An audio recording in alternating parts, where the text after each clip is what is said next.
Anda tahukah negara ini baru mampu menyiapkan 80 juta vaksin untuk 275 juta orang di Indonesia. Ketika itu tidak ada, yang rakyat mau divaksin atau pemerintah yang salah? Saya pasti mengatakan pemerintah yang salah. Pemerintah yang salah.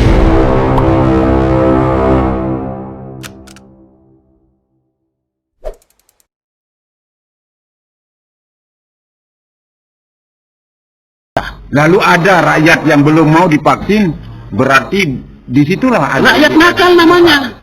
Barulah diberlakukan surat keterangan vaksin. Nah, gitu, sekarang kalau polisi ada isu mau mengusut saya, polisi yang duluan kita usut, Pak. Ya, karena dia melakukan tugas, ya, karena dia melakukan tugas tidak sesuai dengan peraturan perundang-undangan yang berlaku. Jadi berarti dia buat sendiri di lapangan undang-undang. Sudah pernah dipanggil? Belum, ini kayaknya orang-orang yang menulis ini aja mau dipenjarakan, yang macam-macam gitu. Tapi saya ini bukan anak kecil, Pak. Tetapi tidak takut kalaupun ada panggilan polisi? Saya berpikir takut itu di hati saya lama sekali sudah tidak pernah saya takut. Mungkin karena Anda sudah di penyekatan membodoh-bodohi petugas, ketika dipanggil besok, apa yang ingin Anda sampaikan? Saya mengatakan bodoh-bodoh itu argumentatif, sangat beralasan. Apa? Saya terangkan, dia tidak menerima. Kekeh pada pendiriannya bahwa ini adalah aturan baku. Maka saya katakan apa? Anda polisi bodoh. Tetapi tidak saya tidak mengatakan institusi polisi yang bodoh, bukan. Personalnya yang di. Tapi yang beredar di media, Pak Haji akan dipanggil untuk klarifikasi, bukan untuk diperiksa. Ya, itu kan mereka. Ya, tetap kita hadir sebagai warga negara yang baik. Ya, memberikan klarifikasi, bukan diperiksa, bukan memberikan keterangan. Bukan. Iya. Tetap siap akan hadir. Tetap siap kita hadir sebagai warga negara, apalagi saya sebagai anggota DPR harus menjadi contoh. Nah, jadi yang ingin saya sampaikan di sini adalah kenapa saya melakukan hal seperti itu. Kalau saya menjadi masyarakat biasa seperti Anda misalnya, saya tidak akan turun kok. Untuk apa turun gitu? Saya tidak ada hak, tidak berdosa juga kalau saya yang akan membela rakyat ini, saya tidak jadi apa-apa. Tetapi karena saya di badan saya ada Dewan Perwakilan Rakyat, maka kalau saya melintas meloloskan diri saya, maka saya berdosa di hadapan Tuhan. Itu yang paling saya takut.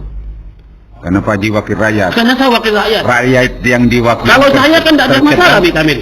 Kalau saya menjadi rakyat, saya bilang aja. Sementara rakyat yang diwakili tertahan di situ, wakilnya lolos. Wakilnya lolos.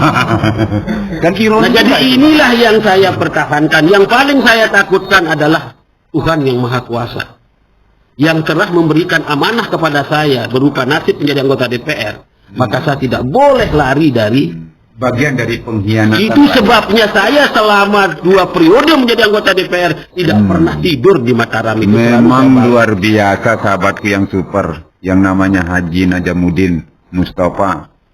Kontroversi demi rakyat, sensasi demi rakyat. Saya setback sedikit.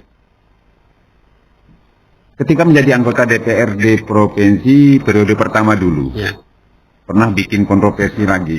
Ketika saya masih ingat dalam memori saya, ketika membawa linggis ke BIL dulu. Ya, itu perdebatan panjang, Pak. Karena saya menjalankan tugas. Ketika Bandara Internasional Lombok sedang dikerjakan, dan ada retak. Pak Haji Sidak selaku kapasitas anggota Dewan bawa linggis. Benar itu? Benar. Nah, untuk apa linggis saat itu? Ya, saya sengaja membawa ketika saya berbeda keyakinan dengan orang yang mengerjakan bandara itu. Yang saya perdebatkan pada waktu itu adalah ada retak. Ya. Ada retak, tetapi konstruktornya retak di bangunan gedung atau di runway? Di runway. Ya. Nah, dia mengatakan, konstrukturnya mengatakan bahwa ini tidak jadi masalah. Kami tidak membeli yang seperti ini, kami membeli yang mulus. Kami menganggarkan uang negara, dianggarkan di sini ini dalam rangka menciptakan yang mulus, ngapain yang retak? Kami tidak berbicara bahaya dan tidak bahaya, saya bilang kan. Nah, maka ini harus dibongkar. Nggak bisa, Pak. Nggak bisa, harus dibongkar. Nah, di situ ada bermacam-macam pikiran waktu itu.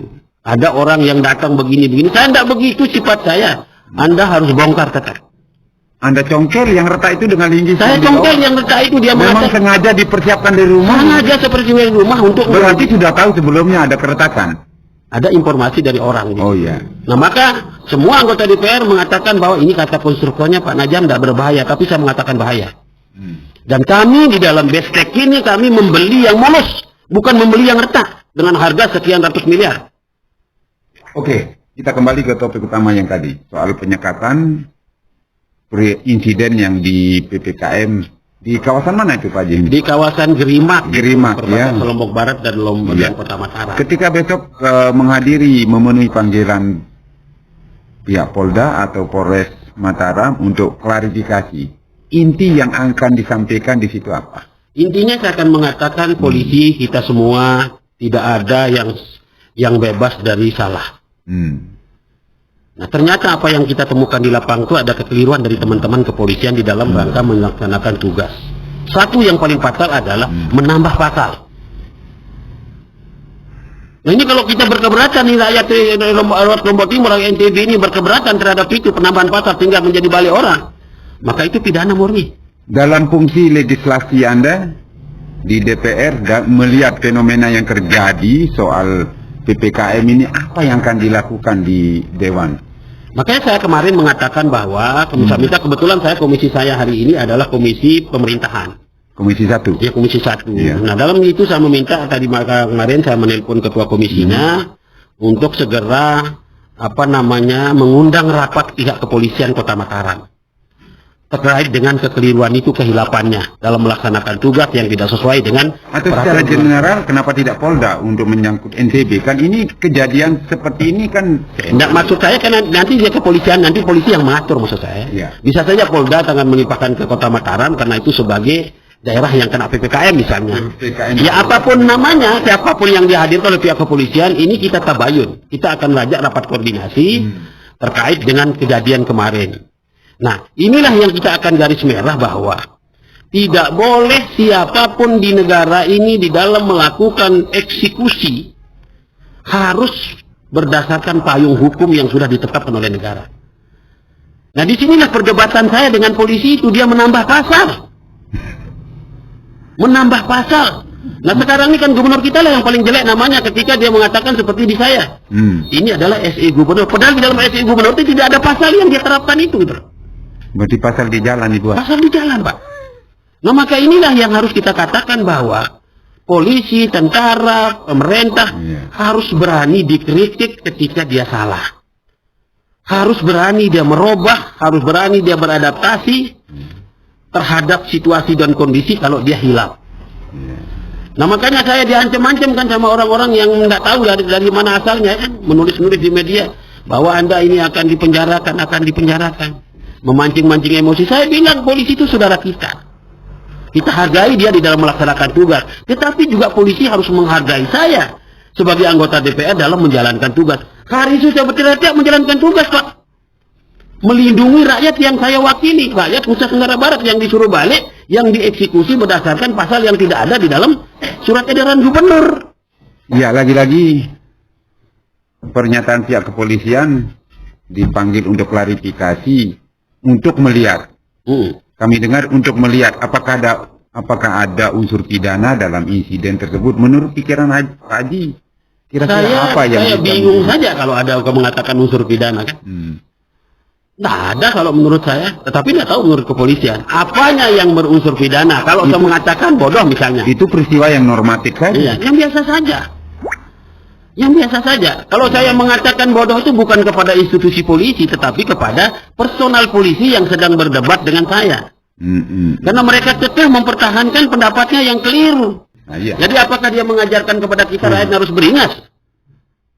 Tidak begitu. Nah, maka yang paling penting dicatat adalah polisi menjalankan tugas, tapi saya juga sedang menjalankan tugas dalam rangka melindungi rakyat yang saya wakili.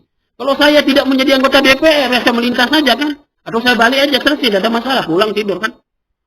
Tetapi di hati saya mengatakan saya di Dewan Perwakilan Rakyat. Ketika saya melihat rakyat saya, hati saya menangis.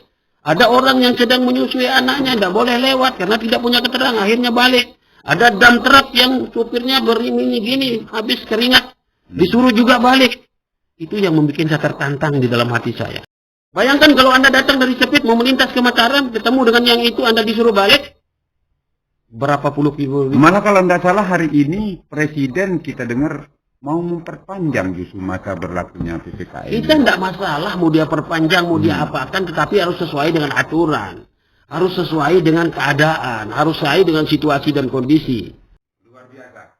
Terima kasih. Ya. Haji, atas kesempatan waktu yang diluangkan. Seperti yang dikatakan Redi, media sekecil apapun seperti ini masih mau berbicara dengan semangat. Ini demi rakyat. Ya, karena motivasi saya buat kami adalah kita semua ini tidak langsung besar gitu. Ya. Dari kecil semua. Saya ini dari seorang petani yang tamatan SMA sampai hari ini saya belum sarjana. Dan itu saya pertahankan, semoga bisa tidak akan jadi sarjana. Tapi pemikirannya sejajar dengan para sarjana. Kenapa saya berpikir seperti itu? Itu buktinya bahwa saya tidak membangga-banggakan di depan nama saya, di belakang nama saya. Baik, terima kasih Pak Haji. Kita sudah jelas, paham sahabatku yang super, yang di mana saja yang sempat menonton podcast Karang Taruna Mahasiswa Desa Tepit. Semoga apa yang disampaikan oleh Pak Haji ini memberikan gambaran kepada kita semua. Terima kasih. Sampai jumpa di lain kesempatan dengan narasumber yang lebih lagi atau minimal sejajar dengan Pak Haji. Terima kasih. Assalamualaikum warahmatullahi wabarakatuh.